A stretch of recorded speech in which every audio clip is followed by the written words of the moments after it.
Selamat pagi Bapak, saya Fania, David, Tasya, dan Loka akan melakukan presentasi mengenai field observation yang telah kami lakukan. Sebagai informasi tambahan, wawancara telah kami lakukan kepada owner dari Crafar, yaitu Kak Yoki. Outline presentasi kami, yang pertama ada company profile, kedua digital media of Crafar, yang ketiga adalah analysis of digital media, keempat software for operation mechanism, dan kelima adalah listen learn. Latar belakang Crafar. Crafar merupakan produk lokal yang memproduksi tas leather goods yang menggunakan bahan full grain vegetable stains asli dan digabungkan dengan aksesoris kuningan yang berkualitas dan kain akrilik yang modern. Selain menjual tas, Crafar juga menjual berbagai macam aksesoris lainnya, antara lain card holder, sling bag, tas tangan, tas punggung, dan lainnya. Owner dari pemilik Crafar ini adalah Kak Yogi Beskara dan memiliki co-founder 2 orang. Salah satunya adalah alumni Prasmol. Nah, Crafar ini juga sudah berjalan dari tahun 2012. Jadi totalnya sudah 8 tahun berjalan.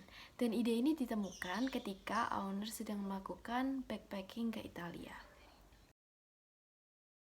Berangkat dari tahun 2012, di mana produk lokal masih belum banyak diminati oleh masyarakat, merupakan tantangan yang cukup besar bagi Crafar sendiri untuk bertahan. Apalagi, harga yang ditetapkan jangkauannya cukup tinggi, yaitu sekitar 2 juta sampai 4,5 juta. Nah, tidak sering juga karena harga yang mahal, Crafar ini sering dibandingkan dengan merek-merek besar lainnya. Tetapi Crafar yakin bahwa tas kulit yang ia jual itu berkualitas. Value yang diberikan setara dengan price-nya. Bahan kulit asli dan berkualitas, desain menarik, jahitan yang rapi, dan tidak mudah rusak. Dan akhirnya, Crafar berhasil menaikkan penjualannya pada sebuah crowdfunding site internasional, yaitu bernama Kickstarter. Dan itulah yang menjadi batu loncatan bagi Crafar sendiri. Penikmat dari produk Crafar sendiri adalah masyarakat luar kebanyakan, yaitu Amerika Serikat, Singapura, Malaysia, Inggris, Kanada, dan juga Australia. Sedangkan visi misi yang dimiliki, visinya adalah menjadi brand lokal terkemuka bertaraf internasional, dan misinya adalah menyediakan tas berbahan dasar kulit berkualitas untuk mendapatkan hasil terbaik dengan desain yang melengkapi keseimbangan antara penampilan luar yang cantik dan anggun, serta elegan, dengan memberikan pelayanan seluruh hati. Perkenalkan, nama saya David Putra Wijaya dan sekarang saya akan membahas tentang digital media dari Crafar. Yang pertama adalah Kickstarter.com. Kickstarter.com menjadi batu loncatan yang memberikan banyak pelajaran berharga bagi Kak Yoki selaku founder dari Crafar. Dalam 3 bulan, ia harus mampu menjalankan bisnis tersebut, seperti marketing atau projectnya, sourcing, production, fulfillment, dan customer service. Kak Yoki mengatakan bahwa setiap kali ia membuat project di Kickstarter.com, ia akan mengirimkan surel sebanyak kurang lebih 200 buah berisi permintaan review atau feature. Dari kurang lebih 200 surel yang dikirimkan, mungkin hanya sekitar 20 yang dibalas. Yang selanjutnya adalah Tokopedia. Saat hendak menarik perhatian pasar lokal, Crafar menerapkan strategi pemasaran dan penjualan dengan menyiapkan berbagai saluran atau channel terlebih dahulu sebelum berfokus pada konsumen dalam negeri. Meskipun akun Tokopedia Crafar di awal pembuatannya belum terlalu rapi dan tertata, tetapi Kak Yoki terus mempelajari tentang aplikasi marketplace tersebut hingga pada akhirnya Tokopedia menjadi saluran atau channel nomor 1 yang mampu mendatangkan penjualan bagi Crafar. Yang ketiga adalah website. Website pertama Crafar adalah crafar.com. Website ini melayani pesanan produk Crafar dari luar negeri yang tidak melalui Kickstarter.com. Jadi, selain dapat memesan produk Crafar melalui Kickstarter.com, konsumen juga dapat melakukan pemesanan via website. Pada awalnya, website menjadi media yang mendatangkan penjualan terbanyak dari luar negeri. Saat hendak menarik perhatian pasar lokal, Crafar menyiapkan website khusus pembelian dalam negeri yaitu Crafar ID yang dapat melakukan pembayaran menggunakan rupiah. Dan yang terakhir ada Instagram. Kak Yoki mengatakan bahwa konten Instagram sebisa mungkin merupakan campuran antara produk dan cerita.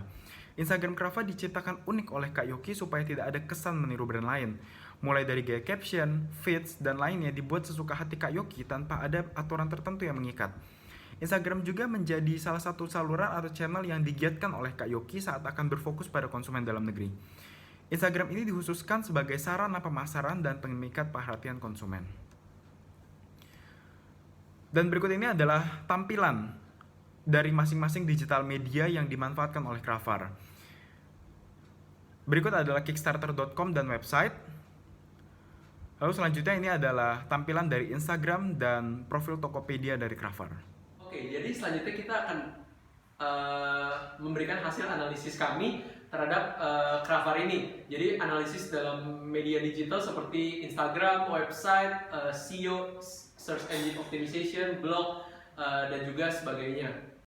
Oke, jadi seperti yang sudah dijelaskan di sesi 2 kemarin adalah bahwa media-media sosial, terutama Instagram itu adalah media yang biasanya orang cari untuk mendapatkan informasi, untuk mendapatkan hiburan, dan juga untuk membangun relasi. Dan Crafar sebagai salah satu pengusaha UKM yang melakukan media digital sebagai basisnya telah melakukan ketiga hal tersebut. Mereka telah memberikan informasi mengenai tas dan juga dunia fotografi kepada followersnya. Dia juga memberikan hiburan dengan cerita-cerita yang menarik. Kemudian dia juga membangun hubungan dengan customer-nya dengan memposting kegiatan-kegiatan dari para pembeli tas Crafar tersebut.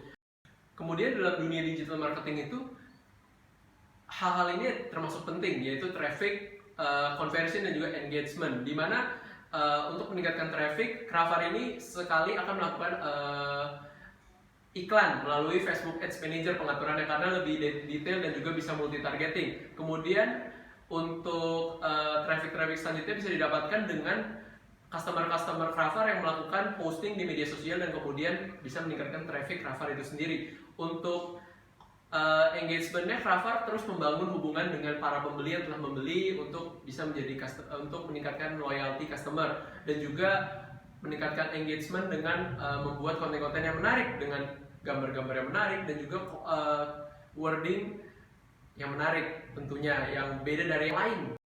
Untuk Crafar sendiri juga sampai saat ini dia telah memiliki 16.900 followers dan setiap postingannya rata-rata bisa menghasilkan 2.500 views, 250 likes, dan juga setiap kali dia posting pasti ada saja yang terengage untuk menanyakan harga dan juga menanyakan tentang kualitas tas tersebut. Rata-rata bisa 10-15 komen setiap postingan dan itu merupakan angka yang cukup bagus karena berarti engagementnya itu lumayan baik untuk penjualan tas yang harganya relatif mahal. Beralih ke website, ada 3 fungsi utama dalam website yang dimiliki oleh Crafar.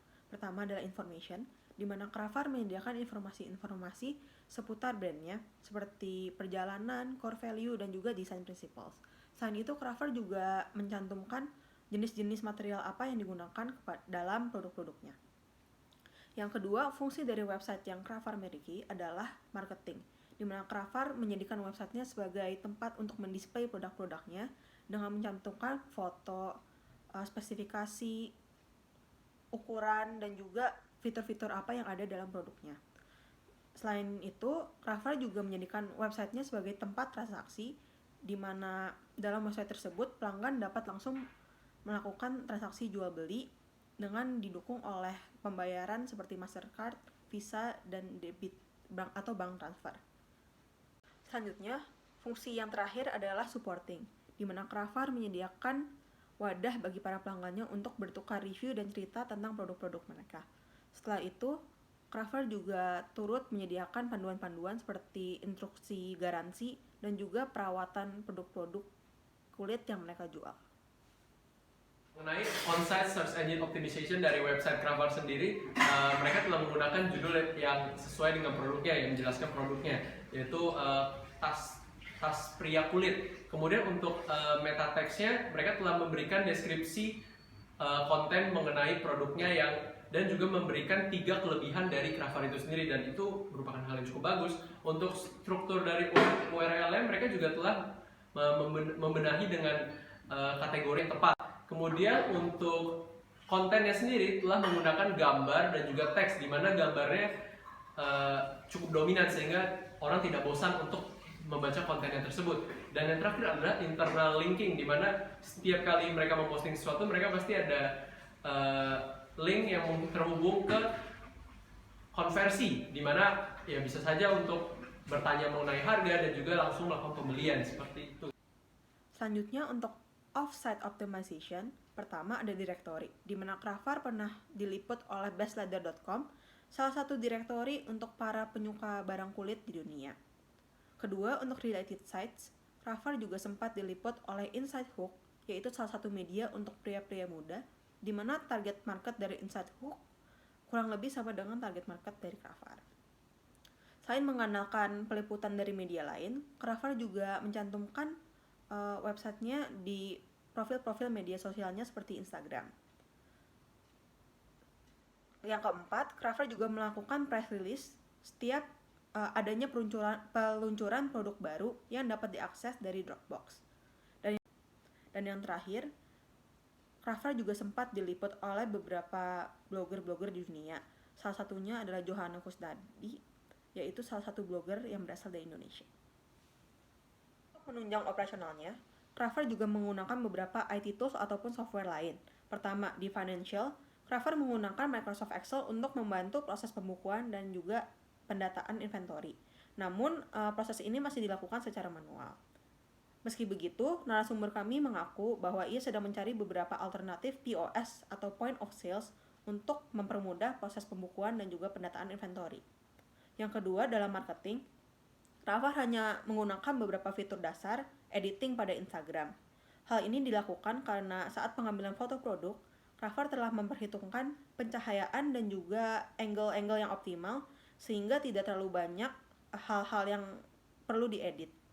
Dan terakhir, untuk operasional, narasumber kami berkomunikasi kepada pekerja-pekerja di workshopnya menggunakan WhatsApp.